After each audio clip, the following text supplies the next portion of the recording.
Right, hello. I now have the 4 encyclopedias from earlier, and what I've done is I've placed them in a really useful box.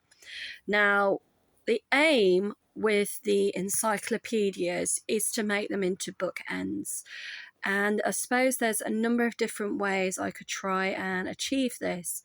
One of them is apparently using what is called a crystallization technique, where you use water and borax.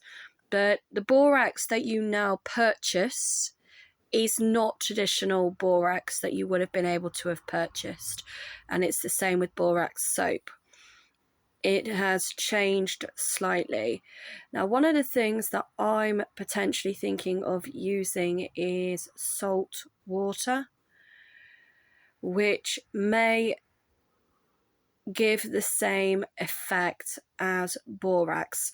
But what I want the pages of the books and the hardback cover of the books to do is to obviously look old, look worn, but also be able to stay in a fixed and rigid position so that they can be used as bookends. But at the same time, I don't want them to have any chemicals or anything on them that could potentially contaminate the books or even be dangerous to people to use. So the same with anyone, if you have something like a salt crystal lamp, for example.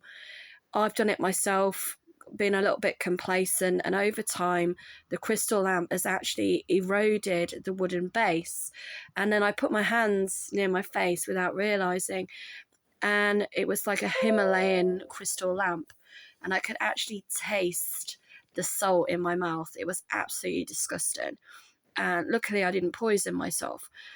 So again, it's something, if you are going to use any chemicals or even paint or even glue or varnish, make sure it's done in a well ventilated area.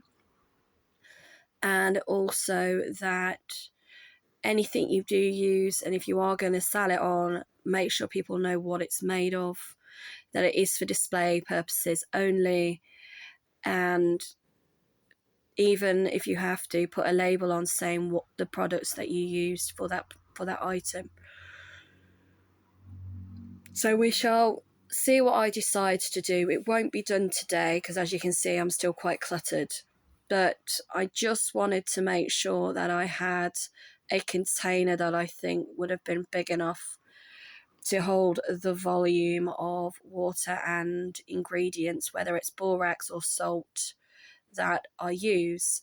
I think where people may have gone wrong online is that they lied the books down, which probably is one way of doing it, but because obviously I want the books to be a standing structure, I've decided to do it this way. And then hopefully what will happen is, as the water and the salt or borax, whichever one I use, gets soaked up by the paper from the base, it should hopefully give me the end finish that I am looking for. But this is something that is a work in progress and will not be done for at least a day or two.